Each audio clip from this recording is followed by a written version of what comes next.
सफलता का मूल मंत्र छिपा है श्री कृष्ण के इन उपदेशों में। गीता में योगेश्वर कृष्ण द्वारा बताए गए श्लोकों में से एक श्लोक में गुस्से पर काबू रखना बताया गया है। इसका आशय है कि कोई भी व्यक्ति जब क्रोध करता है तो भ्रम पैदा होता है, यानी कि सही और गलत का भेद मिट जाता है, बस क्रोध ही शेष ही रहता है। इससे बुद्धि भी व्यग्र हो जाती है। इसके बाद किसी भी सही बात का तर्क व्यर्थ जाता है और तब व्यक्ति के पतन की शुरुआत हो जाती है। वर्तमान समय में यदि इसकी प्रासंगिकता की बात करें तो किसी भी कार्य को करते समय यदि क्रोध आ जाए तो कार्य प्रभावित होता है। कई बार तो यहाँ तक देखा गया है कि लोग क्रोध में आकर अपनी नौकरी, रिश्ते या फिर जिंदगी तक को दांव पर लगा देते हैं। वह अपने क्रोध के दुष्परिणामों के बारे में कभी भी विचार नहीं करते। इसलिए जरूरी है कि जब क्रोध आए तो कुछ क्षण रुककर उससे होने वाले परिणामों के बारे में एक बार जरूर विचार कर लें। इसके बाद ही कोई भी कदम उठाएं। श्री कृष्ण कहते हैं व्यक्ति को ज्ञान और कर्म दोनों को ही एक समान रूप में देखना चाहिए, यानी कि एक ही नजरिया रखना चाहिए।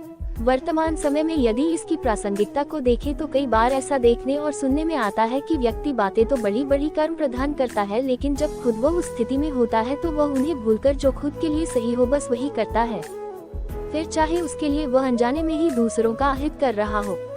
इसलिए ज्ञान और कर्म दोनों को ही सदैव एक समान नजरिए से देखना चाहिए। कर्म वही करे जिसकी ज्ञान इजाजत देता है। इस तरह से व्यक्ति सही गलत और पाप पुण्य के बीच का फर्क आसानी से समझ सकता है। श्रीमद् भगवद गीता के एक श्लोक में योगेश्वर कृष्ण ने बताया है कि व्यक्ति का अपने मन पर नियंत्रण जरूर होना चाहिए। वह अर्जुन से कहते हैं कि मन अत्यंत चंचल होता है, इस पर विराम लगाना मनुष्य की जिम्मेदारी होती है, अन्यथा ये तो अपनी ही गति से चलता रहता है।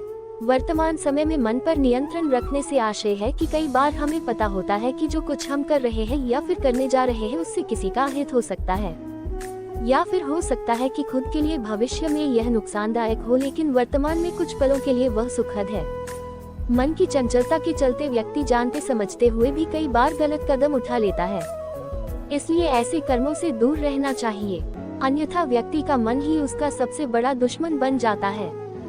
श्रीमद् भगवद गीता ने श्री कृष्ण ने सच्चे दोस्त के बारे में बताया है कि सच्चा मित्र वही होता है जो आपका बुरे वक्त में साथ दे, यानी कि दुख और परेशानी में हर वक्त आपके साथ खड़े हों। ऐसा न हो कि वह समस्याएं आते ही वह आपसे दूर हो जाएं। यदि आपका मित्र ऐसा न करे तो तुरंत ही उसका परित्याग कर देना चाहिए, अन्यथा ऐसे लोग आपके मित्र बनकर मित्रों की संख्या में तो इजाफा कर देंगे, लेकिन जरूरत पड़ने पर कोई आपके साथ नहीं होगा। वर्तमान समय में इसकी प्रासंगिकता कुछ इस तरह है कि वक्त जब सही हो तो तमाम दोस्त मिल जाते हैं मौज मस्ती करने के लिए, लेकिन वक्त खराब हो तो सभी साथ छोड़ देते हैं। बहुत कम होते हैं जो आपका साथ देते हैं, तो जो बुरे वक्त में साथ दे वही सच्चा मित्र है।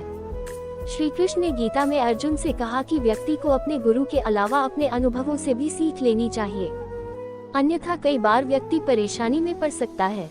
वर्तमान समय में इसकी प्रासंगिकता कुछ इस तरह है कि लोग बड़े बुजुर्गों की राय को अक्सर ही अवॉइड कर देते हैं, जबकि ऐसा नहीं करना चाहिए। उनके अनुभवों से सीख लेकर आगे बढ़ना चाहिए ताकि लक्ष्यों तक सुगमता से पहुंचा जा सके। अन्यथा कई बार ऐसा भी देखा गया है कि बार बार असफलता मिलने के बाद भी व्यक्ति उसी पथ पर उसी प्रक्रिया से बार बार गुजरता है, जबकि उसे बीते समय में मिले परिणामों का विश्लेषण करना चाहिए और फिर मिले अनुभवों के आधार पर आगे बढ़ना चाहिए। श्रीमद् भगवद गीता में श्री कृष्ण अर्जुन को बताते हैं कि मोह के बजाय सत्य को जानने का प्रयास करना चाहिए, यानी कि शरीर एक दिन नष्ट हो जाएगा तो इसका मोह त्याग दे और समाज और धर्म की स्थापना के लिए जो भी बेहतर से बेहतर कर सकते हो उसे करने में कोताही न बरतें। वर्तमान समय में इसकी प्रासंगिकता कुछ तरह है कि व्यक्ति को ईश्वर और धर्म को जानने का प्रयास करना चाहिए। ऐसा करने से वह कभी भी किसी भी गलत दिशा में नहीं जाएगा, साथ ही वह धर्म और ईश्वर को जानते समझते हुए कार्य करेगा।